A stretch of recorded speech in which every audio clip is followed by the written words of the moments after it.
Olá, eu sou o professor Anderson Wagner, professor da disciplina História do Direito da UniFTC Petrolina.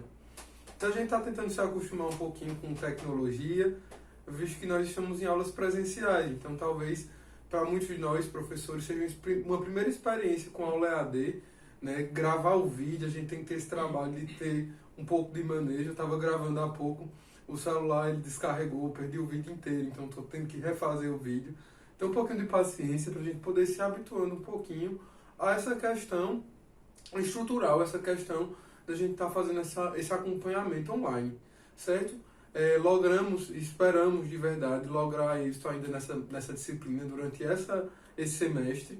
Esperamos de verdade que esse momento dessa pandemia ele possa ser atenuado e que nós possamos voltar para a nossa sala de aula, para termos a nossa disciplina com mais interação, com seminários, temos uma disciplina um tanto mais didática, uma forma metodológica mais presencial, uma forma metodológica mais ativa, com sala de aula invertida, também entrarmos um pouco nessa dimensão de didática, nessa dimensão bem específica dos casos, dos estudos de caso. Nós preparamos algumas formas da nossa disciplina ser um tanto mais interativa por meio de estudos de caso, né, que nós vamos estar tentando voltar a utilizá-los na sala de aula assim que esse momento que nós estamos vivendo cessar. Certo? Então hoje a gente vai tentar entrar um pouco nessa disciplina de História do Direito, passando por 4 momentos nesse primeiro módulo, que seria o direito da antiguidade, o direito medieval, perpassando por toda a questão da dogmática canônica. Entraremos no capitalismo moderno, noções iniciais, tentarmos analisar a figura do contrato, o quanto é interessante percebermos o contrato enquanto existência, os seus elementos fundantes. Quando passarmos pela antiguidade, nós vamos também tentar olhar uma compreensão da mutação do direito de acordo com o tempo, de acordo com a sua própria noção enquanto instituto. Analisarmos também a ordem normativa burguesa. É interessante a gente iniciar e se questionar o porquê de estudarmos a história. Qual é a necessidade da história?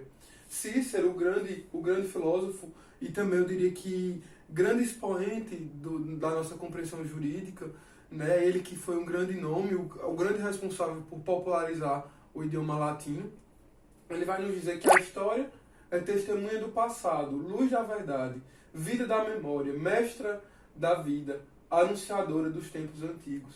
Então essa história que é testemunha do passado, luz da verdade, nos permite ter uma compreensão do momento que nós estamos vivenciando.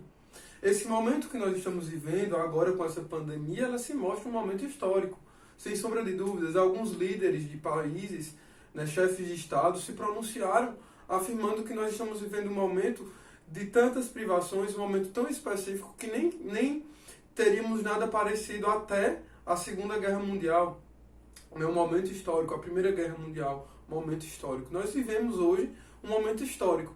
Então nós precisaríamos analisar esse momento histórico e tentar repercuti-lo e tentar analisá-lo sob a ótica do direito. Então a história ela é luz do passado, ela se faz necessária para a compreensão devida, como também a gente traz o pensamento do Hegel, Hegel que vai nos dizer que a história nos ensina que a história não nos ensina nada. Olhar para a história não teria nenhuma relevância. Então eu particularmente assumo uma postura mais voltada para o olhar de Cícero, que vai nos mostrar que essa história, enquanto testemunha da vida, ela nos permite perceber a condução da sociedade e, obviamente, a condução do direito. Quando nós falamos de história do direito, nós precisaríamos perceber que essa é uma disciplina extremamente relevante. Quando nós falávamos e quando nós compreendemos a visão de Kelsen, Hans Kelsen, ele defende um posicionamento de que o direito ele seja puro. Ele defende a pureza do direito. E para isso ele cria sua teoria, que é a teoria pura do direito. Essa teoria kelseniana ela é voltada para a dimensão positivista. Eu posso afirmar que durante o século XIX, também mais perpassado no século XX, já se cria uma ideia um tanto mais voltada para o tecnicismo. Ou seja, o direito e todas as outras ciências, elas precisam ser autônomas. E o que faz com que uma disciplina seja autônoma? São 3 elementos. primeiro elemento é o elemento da didática. O segundo elemento é o elemento da doutrina. O terceiro elemento é o elemento autonomia. Didática, doutrina e autonomia. Esses três elementos somados, eles configuram uma ciência. Uma ciência, ela só pode ser considerada assim, como propriamente dito ciência, se ela tem esses três elementos. Didática, ela é lecionada, ela é ensinada nos colégios, é ensinada no ambiente universitário, ela possui uma doutrina, ela seja um objeto de pesquisa e essa doutrina seja consolidada, bem como a autonomia, ela não pode sofrer influência de outras disciplinas. Então, Hans Kelsen ele percebe isso e traz uma dimensão e tenta trazer para o direito a compreensão, uma compreensão bem específica de que o direito tem uma pureza, ou seja, ele não sofre a influência de nenhuma outra ciência. A autonomia científica é afastar dessa ciência toda e qualquer dependência a outras ciências. Então é possível analisar a disciplina História do Direito como uma disciplina autônoma? Claro que não. Por quê? Porque nós temos uma disciplina que necessariamente vai perpassar pelo campo da história, vai perpassar também pelo campo do direito. Então nós estamos diante de uma disciplina que não busca ser autônoma. Ela não é analisada sobre esse prisma tecnológico, esse prisma tecnicista, para ser mais exato. Não, ela não vai ser analisada pelo ponto de vista tecnicista, mas ela vai ser analisada pelo ponto de vista interdisciplinar. Então, nós estamos diante de uma disciplina interdisciplinar. Então essa é a característica da nossa disciplina História do Direito, que se mostra muito relevante, porque vai nos permitir fazermos essa análise interdisciplinar da história e o direito. Vamos tentar focar um pouquinho mais nessa compreensão para chegarmos ao direito. Analisando a figura do direito, o direito vem do termo dix rectum, dizer o reto, né? Dizer o que é correto a ser feito, o reto, né? O probo. Então, vai buscar uma compreensão de que o direito é uma forma de agir, dix recto, dizer o reto, mas dizer o reto numa busca pela justiça, que vai ser o lugar da retidão por excelência, o lugar do probo. E esse lugar da justiça que emana, né, que chega a ser per si através do direito, enquanto instrumento.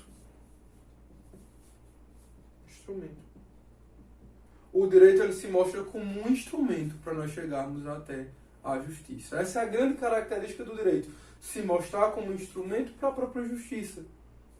Sendo que essa justiça, que se tanto almeja, pode não ser buscada pelo operador do direito. O direito é um instrumento. Nós fazemos, vocês estão chegando na faculdade agora, no primeiro período, e vocês podem afirmar, vocês vêm fazer faculdade de direito, não vêm fazer faculdade de justiça. Vocês estão analisando e entrando num ambiente onde se vai buscar aprender uma técnica, um instrumento para alcançarmos. Então, ao passo que o direito é um instrumento, justiça é o nosso objeto. Justiça é o que nós buscamos, né? É o objetivo a ser alcançado. Não o objeto, mas o objetivo. Instrumento também, o direito ele vai se mostrar também como objeto, mas para sermos mais precisos no termo, justiça é o nosso objetivo.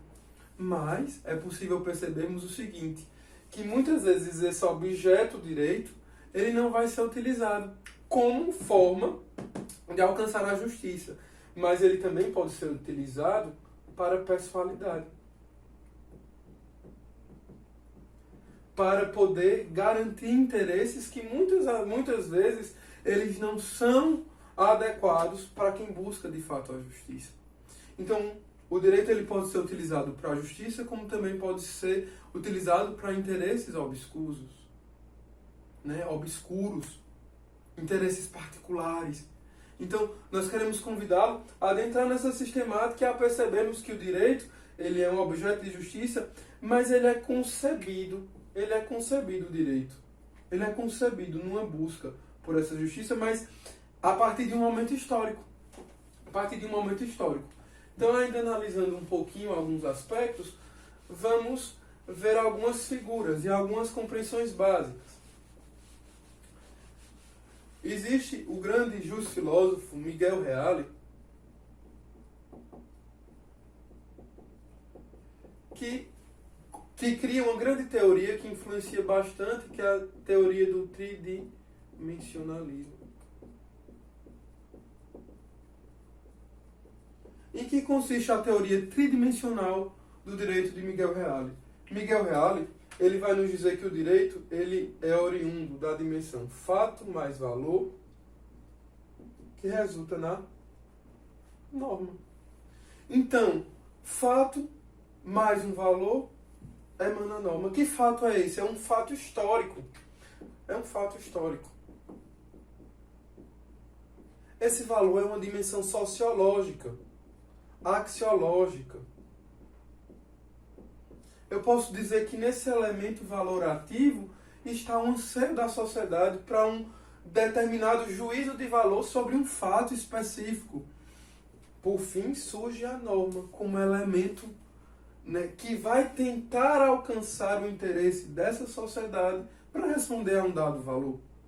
Então, quando eu concedo, por exemplo, o crime virtual, a famosa Lei Carolina Dickmann, primeiro surge a necessidade de que as imagens, né, sejam as imagens em situação de fotos íntimas sejam publicadas, sejam subtraídas por meio de um celular, né, que foi utilizado.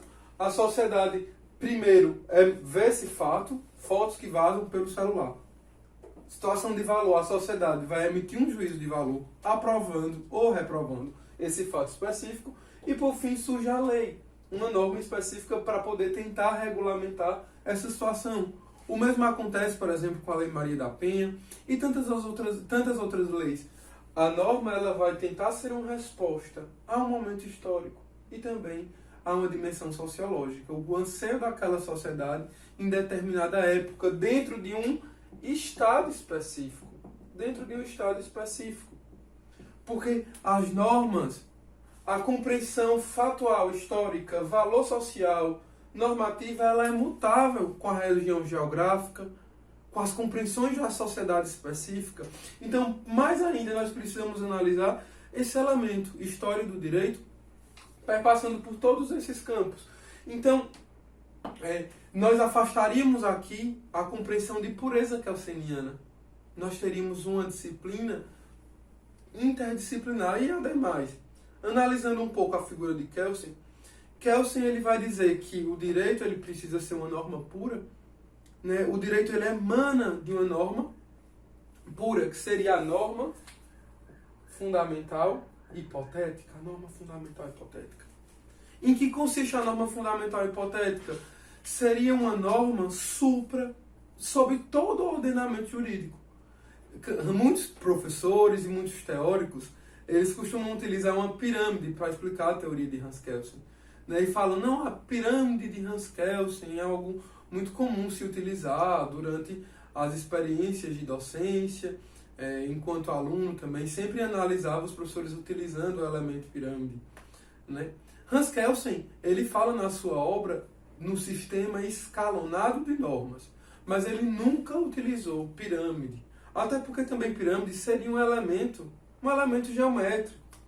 Também utilizaria de uma outra ciência para poder trazer uma resposta. Então, Hans Kelsen acredito que não gostaria de utilizar esse termo pirâmide, mas sim o seu sistema escalonado. Então, todas as normas estariam elencadas sob o grande ordenamento constitucional. Então, a Constituição seria essa norma suprema, essa Carta Magna. Mas, por sua vez, essa Carta Magna, essa CF, ela estaria regulamentando todas as outras normas. Mas ela seria oriunda de quê? Ela seria oriunda de onde?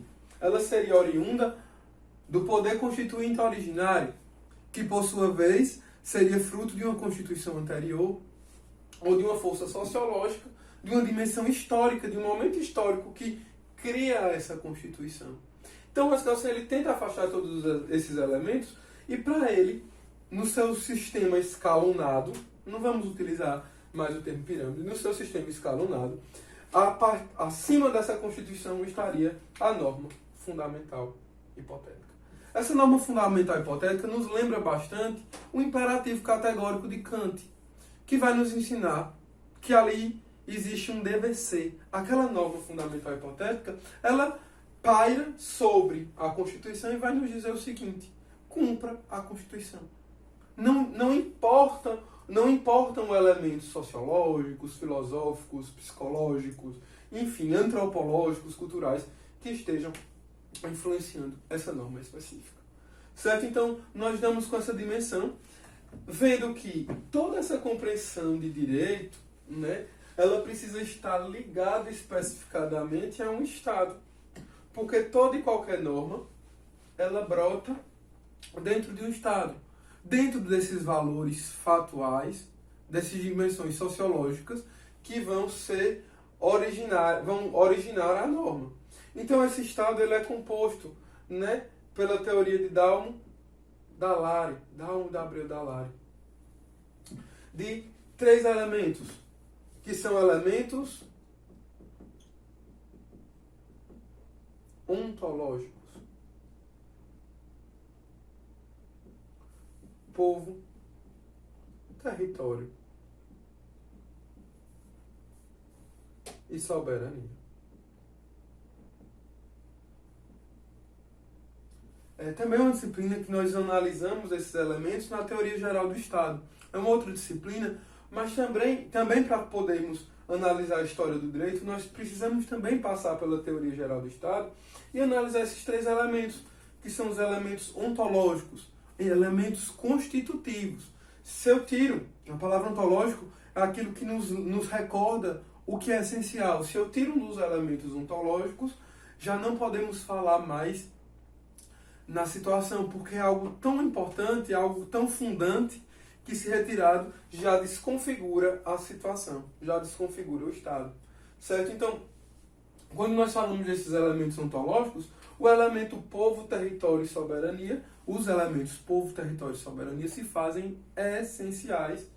Né? Se retirar um desses elementos, nós não podemos mais conceber a noção de Estado. Imagina, por exemplo, ano passado, quando nós vimos toda uma discussão acerca da possibilidade da criação do Estado, né, da Catalunha. A Catalunha ligada hoje à Espanha, um Estado membro da Espanha, que gostaria de ser emancipada como Estado, né, Estado livre, autônomo, né, e ele tem povo, tem território. O povo da Catalunha se vê com identidade própria, não gosta de ser visto, não gostam de ser vistos como espanhóis, porque se veem propriamente membros da Catalunha, e eles têm um povo que desejava, teriam um território específico, que seria a região da própria Catalunha. No entanto, eles não têm soberania.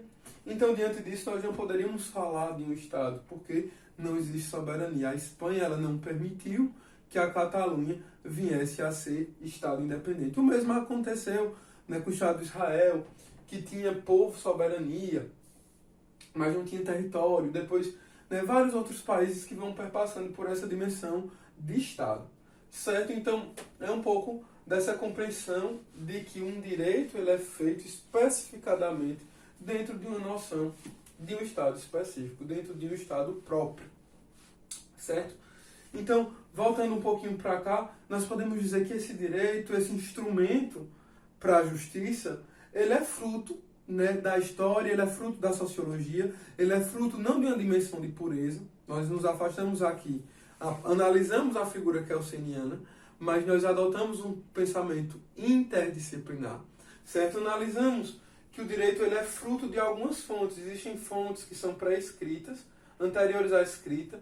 Não havia uma organização sistemática, né? Elas eram próprias a partir do ensinamento das próprias tribos. Então, os costumes e os precedentes, eles iam sendo impregnados dentro de uma determinada sociedade, ainda dos povos pré-escritos, né? E o que é que se pode perceber nessa questão, né, da repetição, precedentes? O chefe tribal, ele julgava da mesma forma os casos semelhantes, as mesmas sanções para os mesmos conflitos. Então, quando nós falamos da compreensão de direito na antiguidade, nós não poderíamos falar do direito aqui nessa compreensão que nós temos hoje. Porque hoje nós temos uma compreensão de direito como um instrumento, que é um sistema próprio, é um todo unitário, coerente, sintático. O direito hoje ele é compilado em códigos. Existe uma coerência, é um todo unitário, coerente. Certo? Então, é um sistema sintático que nós não teríamos, né, na Idade Antiga. Então, num primeiro momento, nós precisaríamos analisar dos povos sem escrita até o Código de Hammurabi, onde nós vemos fortemente a presença do direito penal pré-escrito. Então, antes mesmo da escrita, já existia um ramo do direito bem específico que se destacava, que era o campo do direito penal. E o direito penal ele era marcado por penas de caráter retributivo. Pena, o instrumento para coibir a conduta humana que degrada a sociedade. Então, existem 3 tipos de pena, né, de caráter penal que se percebia nessa época, que eram as formas de vingança. Existia a vingança com a finalidade de aplacar a ira divina, né? Vingança, nesse período ainda pré-escrito, a vingança privada e a vingança pública.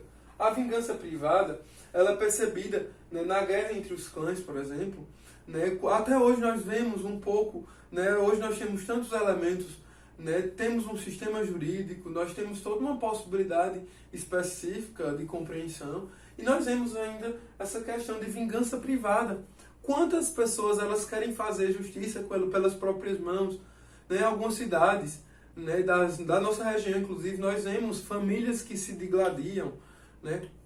Família A contra família B, e geralmente são justiceiros da honra, né? Justiceiros de alguém que foi vitimizado da própria família e vai lá e também comete a mesma sanção, na verdade o mesmo crime para poder compensar. Né? Então nós vemos famílias que se digladiam, que fazem verdadeiros clãs hoje.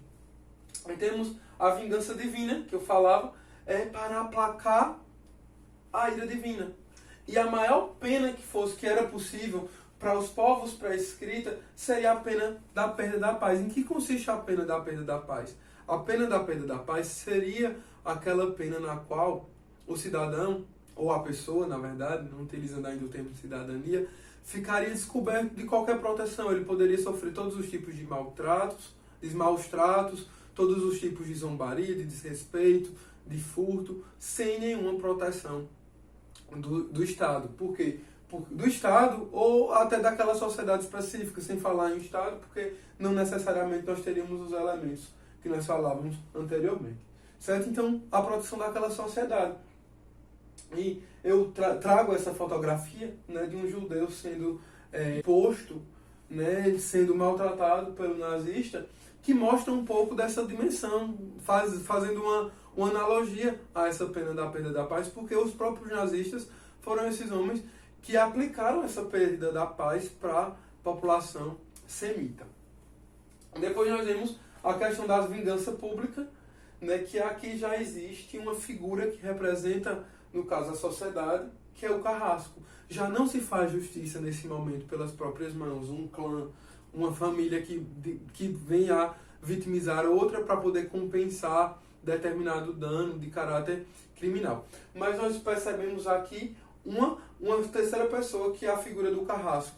Certo? Então, nós vamos analisar agora também a questão da transmissão oral dos costumes, que se mostra ineficiente. Os costumes que eram transmitidos verbalmente, que eram transmitidos pela dimensão da própria sociedade, vão se mostrando ineficazes. Então, o que é que vai acontecendo? Na Mesopotâmia, surge a escrita cuneiforme, que eram desenhos expostos, né, publicamente, que indicavam regras de conduta, cerca de 3.200 anos antes de Cristo. Então nós temos esses blocos, né, que são com escritas, com desenhos, que vão representando costumes, tradições e o que vai ser aplicado dentro daquela sociedade especificadamente para coibir a injustiça. Então é uma maneira já inicial de existir um padrão dentro de uma sociedade específica. Surge a escrita, né, dessa forma, né, por meio de imagens, de figuras, desenhos, escrita cuneiforme, né, cunhada. E existe nessa própria, né, já no ano 2000 a.C., um código que é muito interessante de ser percebido, que é o código de Ur-Nammu, que é 2000 anos antes de Cristo. Né? É bem interessante a gente perceber algumas características e algumas formas que são dadas ao código de Ur-Nammu. Por exemplo, se um homem sequestrar alguém, pagará com 15 moedas de ouro. Se arrancar um dente de outro com um golpe, deverá pagar com 5 moedas. Então, nós podemos perceber aqui que o sequestro ele vai ser compensado por pecúnia, por 15 moedas.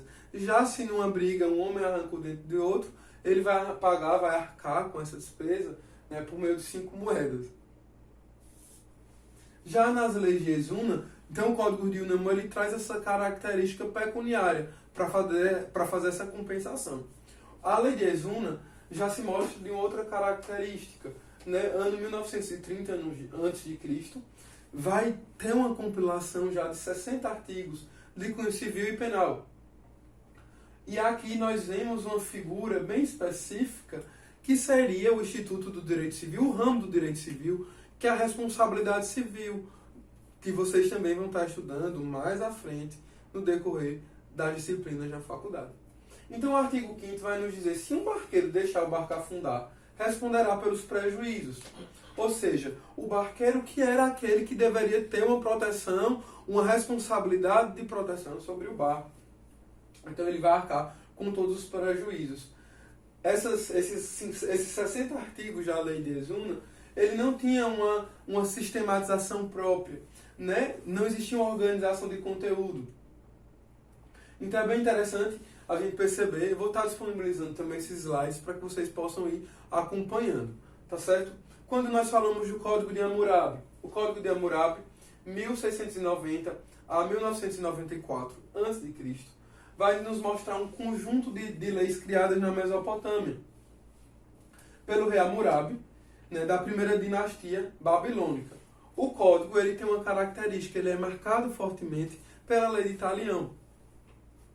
Foram talhadas, são 281 leis talhadas numa rocha, né, escura. O Código de Hammurabi ele se encontra atualmente em uma pedra, né, de aproximadamente 2,5 metros, né, com 3.600 linhas escritas, né, um bloco monolítico de escrita cuneiforme. Atualmente ele se encontra no Museu do Louvre. Né, eu sempre costumo brincar que quando vocês estiverem por Paris, aproveitem e deem uma visitada no Código de Hammurabi, tirem uma selfie e me marquem. Né, geralmente eu tive alguns alunos que fizeram isso já alguns outros períodos, Jota. Meu sobrinho está aqui de assistente técnico, viu? Aí tá dando uma força aqui, porque senão não teria vídeo nenhum. O celular já descarregou. Enfim, eu não vou nem falar, porque já tive tanta raiva gravando o vídeo, porque a gente tem essa prática com o ambiente da sala de aula, mas a gente está adentrando agora nessa dimensão audiovisual meio que forçado pelo corona, o Covid que nos pague, viu? Esse Covid, enfim, mas vamos voltar aqui para o Código de Hammurabi. Está lá no Louvre, vocês estando lá, façam questão de me marcar na foto, certo? Então, ele serve para a gente perceber algumas características, algumas codificações. Eu poderia afirmar para vocês que o maior legado do Código de Hammurabi é o princípio da publicidade. Hoje, na nossa compreensão jurídica, hoje na nossa compreensão social, toda norma ela precisa ser de característica pública, precisa ser publicada.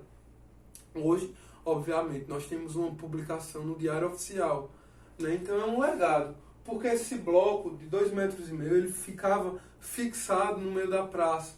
Então dessa forma as pessoas elas poderiam compreender, poderiam ter uma noção do que seria correto, o que deveria ser respeitado naquela sociedade específica, poderia ser vivenciado ou não, as condutas que seriam abonadas ou, na verdade, aprovadas, abonadas, tipificadas, penalizadas, certo? Então, vemos também aqui a questão da responsabilidade do arquiteto, né? O próprio Código de Hammurabi, ele vai nos mostrar, acho que numa espécie de artigo 333, a responsabilidade do arquiteto. Se a casa vem a cair por responsabilidade do arquiteto, ele deve arcar com todas as, vamos dizer assim, todos os prejuízos gerados pelo fato. Vemos a situação do erro médico. Muitas vezes, se o erro médico for gerado pelo próprio médico, ou até por fatos outros, também existe uma responsabilização forte da figura do médico. Hoje, quando nós falamos de direito médico, só um adendo, direito médico, o médico ele é perpassado por interesses de direito de obrigação. Né? A obrigação. Também é uma disciplina, né? Obrigações, uma disciplina civil. Né? Então, quando nós falamos de obrigação, existem vários tipos de obrigação também para o médico. Existe um momento que existe uma responsabilidade, né? Uma obrigação de resultado. E existe uma outra situação que seria uma obrigação de meio. O que seria uma obrigação de resultado e uma obrigação de meio? O médico ele deve agir numa obrigação de meio utilizando todos os meios possíveis para poder resguardar, por exemplo, aquela demanda que lhe é apresentada medicinalmente. Por exemplo, uma situação de alguém que infartou. O médico ele não pode garantir um resultado que aquela pessoa que infartou ela vai sobreviver. Mas o médico ele tem um meio, ele deve agir com toda técnica possível para que aquela pessoa não venha a óbito. Então o médico ele vai ter que arcar com todas as responsabilidades de meio, mas ele fica impossibilitado de gerar um resultado. O mesmo se dá com a situação de uma gestante, que é o parto. O médico ele vai ter que agir de todos os meios possíveis e técnicos, não podendo negligenciar, não podendo também agir por imprudência, imperícia, né? Não havendo nenhuma possibilidade dele se livrar disso. Senão ele vai ser responsabilizado por falta de obrigação de meio. Uma outra perspectiva seria um médico cirurgião plástico, que mesmo não podendo garantir o resultado ideal, perfeito, ou garantir 100% o resultado do que lhe foi proposto, ele vai agir. Então, o médico que promete determinado nariz, ele deve agir especificadamente na procura e tentando realizar aquilo que ele prometeu. Hoje, vários computadores que fazem em 3D, né, o nariz, né, as situações que vão ser feitas. Então, é uma obrigação de resultado. Né? Então, as pessoas que às vezes vão fazer cirurgia nos seios e fazem toda uma análise técnica anteriormente ao procedimento, então o médico ele tem um comprometimento de um resultado. Ele não tem como garantir 100% o resultado, mas ele vai buscar realizar com a melhor precisão aquele resultado que lhe foi proposto. No Código de Hammurabi, o erro médico ele era punido. Não existia a obrigação de meio para o médico. Só existia a obrigação de resultado. Então, se uma pessoa estava prestes a infartar e morresse nas mãos daquele médico, o médico também pagaria com a sua própria vida. Se o médico ele viesse a não conseguir salvar a vida de uma criança, o seu filho seria morto. Então, o Código de Hammurabi ele é perpassado pela lei taliônica e ele vai trazer muitas complicações para a vida do médico. Eu acho muito interessante quando a gente fala, por exemplo, na situação do adultério, que está tipificada no artigo, né, ou na lei, vamos dizer assim, 129, que vai falar um pouco da adoção, sucessão. É um pequeno rol que vai nos falar das questões do concubinato, né, que é permitido para os homens. E tem uma particularidade: o concubinato existe, é possível para os homens e ainda mais. Esse concubinato ele vai ser vinculante. O homem, né, que tem uma mulher como sua concubina, ela fica na obrigação de resguardar-se exclusivamente para aquele homem específico. Vale salientar que se uma mulher comete o adultério, essa mulher ela vai ser amarrada pelos pés junto ao seu amante e vão ser jogados ao mar. Se o homem ele comete o adultério, né, com uma mulher solteira, esse homem não vai receber qualquer tipo de punição. Se uma mulher casada se deita com um homem, seja ele solteiro ou casado, essa mulher será morta, né, também dessa forma bem suave, né, amarrada com uma corda aos pés, uma corrente, e jogada ao mar. Sempre a gente percebe que é muito trágico para a mulher. Né? A mulher que comete o adultério vai ser morta. Né? O homem que comete o adultério, desde que não seja com uma casada, não tem responsabilidade. O problema está nas mulheres casadas. Existe aqui, né, uma possibilidade de escravidão como pagamento de dívida. Né? O Código de Hammurabi ele divide a sociedade em 3 características: os ávrons, os musquênios e os escravos. Os ávrons seriam os nobres, os musquênios uma espécie intermediária e os escravos aqueles que não merecem e não têm nenhuma proteção propriamente dita. Então esses ávrons, eles podem ser também entregues como pagamento de dívida, como escravos para outros ávrons. Os musquênios, eles podem ser escravos de ávrons para pagar as suas dívidas. Vale salientar que o musquênio ele pode virar escravo definitivamente diante de sua dívida. Já um ávilo, ele vai ser escravo temporalmente, até pagar a dívida, mas ele volta à sua situação. Certo? Ele vai ser escravo diante de determinado lapso temporal para pagar a sua dívida específica. Quando nós falamos dessa lei de Talião, que inspira, né, o Código de Hammurabi, ela vai ser também analisada no Êxodo, né, no capítulo 21, versículos 23 a 25, onde nós percebemos que o Moisés, né, ele vai receber do próprio Deus no Monte Sinai as leis, né, que vai trazer essa dimensão de vida por vida, olho por olho, dente por dente, ferida por ferida, queimadura por queimadura, golpe por golpe. Tem extremamente um caráter vingativo. Né? Hoje nós falamos em penas, nós falamos de ressocialização. E aqui eu já quero questionar você. Qual o nosso sistema? Qual a finalidade do nosso sistema carcerário? Nós temos um objetivo de vingança ou nós temos um objetivo de ressocialização? Foi feito um trabalho com as minhas turmas, ou seja, o primeiro período. Na noite a gente ainda conseguiu fazer a discussão, mas com a turma da manhã não foi possível, em virtude do Covid, né, que chegou e nos desprogramou. Mas eu pedi para que vocês assistissem a série Black Mirror, o episódio do Urso Branco, né, ou do White Bear, e vocês analisaram aquela situação onde se criou um parque de justiça, onde nós vemos que aquela mulher, ela, todos os dias, ela vai ter sua mente resetada e ela vai passar por várias torturas, né, para pagar, para fazer a compensação por uma negligência na qual o seu noivo mata uma criança, tortura, incinera e sepulta, na verdade sepulta não, enterra, né, sem nenhuma formalidade, sem nenhum rito, né, uma criança, e ela acompanha tudo aquilo somente filmando. Então essa mulher, ela vai ser filmada, ela vai ser maltratada por diversas óticas, e nós fizemos algumas análises. Algumas pessoas precisavam fazer uma discussão defendendo o Parque de Justiça Urso Branco, outras pessoas precisavam defendê-lo com base na dignidade da pessoa humana. Mas hoje, quando nós falamos dessa necessidade de ressocialização, nós acreditamos no sistema jurídico, no sistema penitenciário enquanto forma de ressocialização, ou no fundo a sociedade deseja que exista uma punição, vingança, né? Então é algo que nos fere, algo que precisa ser discutido e algo que a gente vai analisando, e também a partir do prisma histórico, porque historicamente nós percebemos que muitas vezes essas penas de caráter vingativo, elas não são oportunas e elas não trazem uma mutação social, mas sim sangue por sangue, ferida por ferida, dano por dano. Então não é o objetivo de pessoas que se dizem sociáveis, se dizem modernas, pós-modernas, pessoas de uma era tecnológica, acreditar, né, com tantas oportunidades e com tantas possibilidades filosóficas, antropológicas, possibilidades até mínimas de leitura, né, de enriquecimento. Nós somos uma sociedade que tem acesso à informação como nenhuma outra.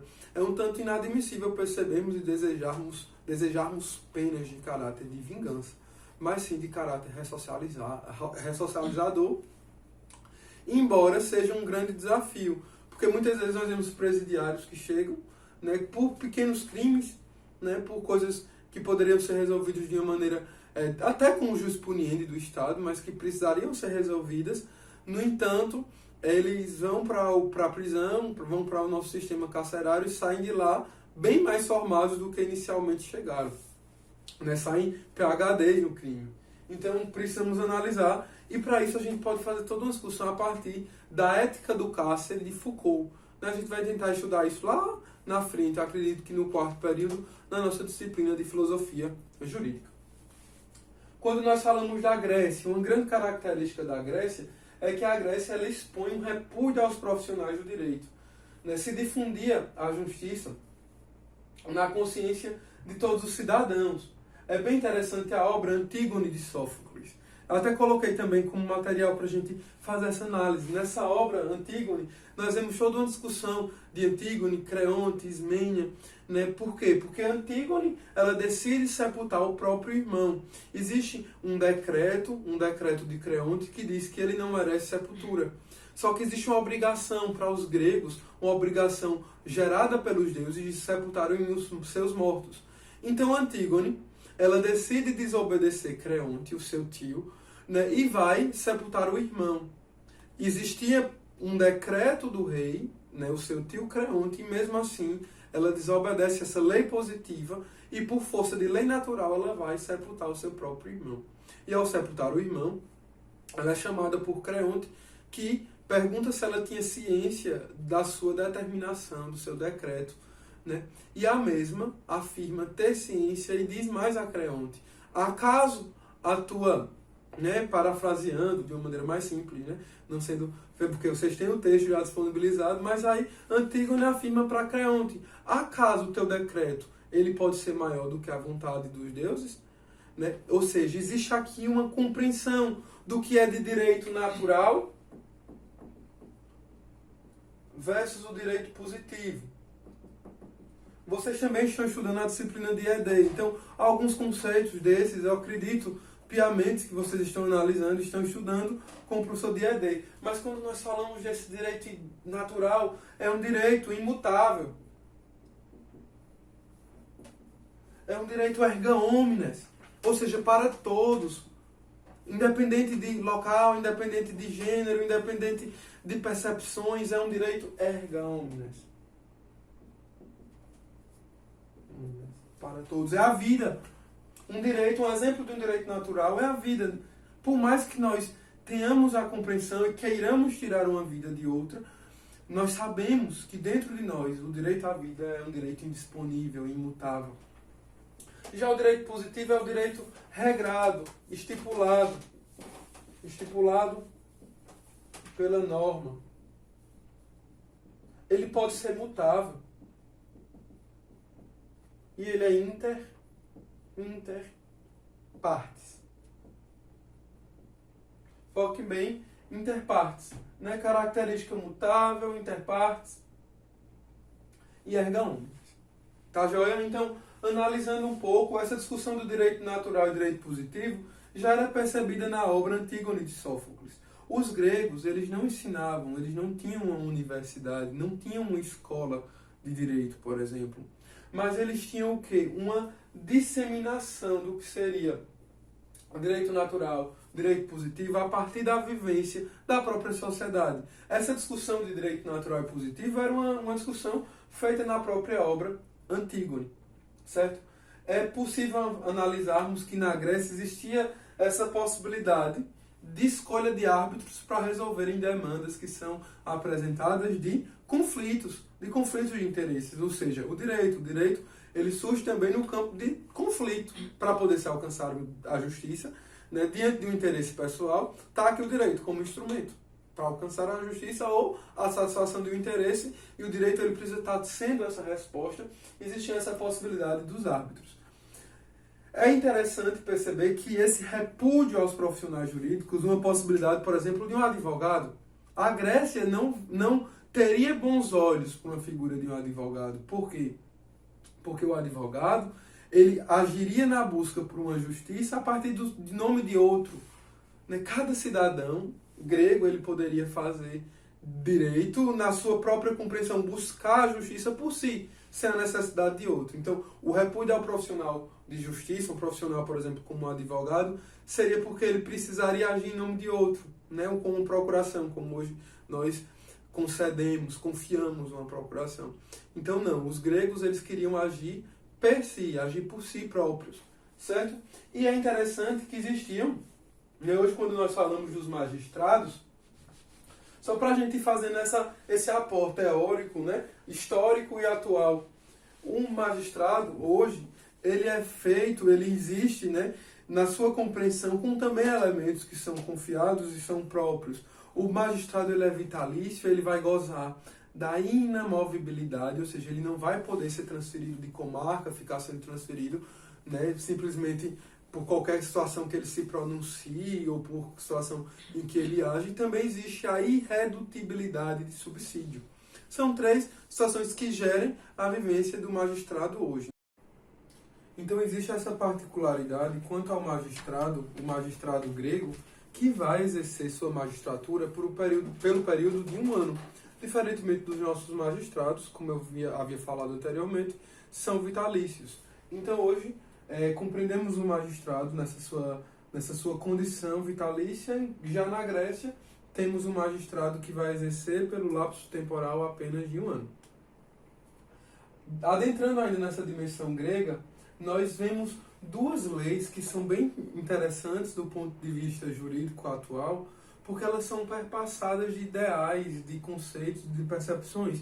Eu diria que a lei de Drácon e a lei de Solon, elas vão ser bem atuais e elas vão também estar perpassando alguns princípios e algumas diretrizes do que nós não queremos no nosso ordenamento. Quando nós falamos na lei de Drácon, é costumeiro, inclusive tinha um amigo que sempre nos dizia: vocês estão sendo draconianos. E o que significa chamar uma pessoa de draconiana?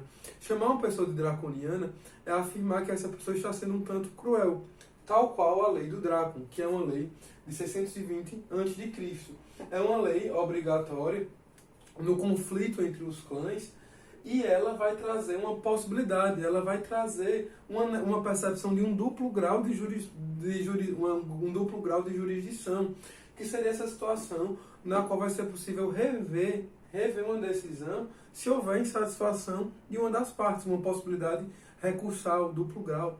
Então, nós vamos perceber na lei de Drácon penas cruéis, penas severas, como, por exemplo, exílio, nós vamos ter a perda da cidadania, pena de morte, e é possível perceber que existe uma grande força nessa questão da escravidão, como forma de pagar a dívida, a retirada de todos os bens. Não existiriam os bens mínimos que seriam considerados hoje impenhoráveis. Então a lei de Drácon é uma lei de tão severa que gera certa instabilidade social. Diferentemente da lei de Drácon, existe a lei de Solon. E a lei de Solon, ela se mostra uma lei mais branda. E é engraçado a gente perceber Solon, porque o próprio Solon, ele é pertencente a uma família rica que veio à falência e que consegue se reerguer. Então Solon, ele passa pela experiência da perda, então ele vai trazer com muita clareza a proibição da escravidão, como pagamento de dívida. É uma característica muito forte do pensamento e da lei de Solon. E existe uma clareza na ideia de Solon do que hoje nós consideraríamos bens impenhoráveis, certo? Então ele vai trazer uma proibição da hipoteca de terras, porque elas eram o meio do próprio sustento da família. Como hoje também são impenhoráveis os bens que são inerentes à profissão, o escritório do advogado com seus livros, seus computadores, como também o material médico, o material profissional que o médico vem a utilizar. Então, esses meios de produção, que são os meios básicos do sustento dos autônomos, eles também são considerados bens impenhoráveis. A casa, como único imóvel de família, também é considerado um bem impenhorável. Então, isso é bem interessante a gente trazer para a nossa compreensão atual, porque é uma lei de Solon, do ano 640 a.C., que vai trazer uma repercussão para o nosso olhar acerca da impenhorabilidade. Então, qual é o maior legado da lei de Solon? Sem sombra de dúvidas, a impenhorabilidade dos bens que são indispensáveis à vida. Diferentemente do maior legado da lei de Drácon, que seria, não poderia dizer, da maior característica da lei de Drácon, que seria essa busca por não efetivarmos penas cruéis e severas.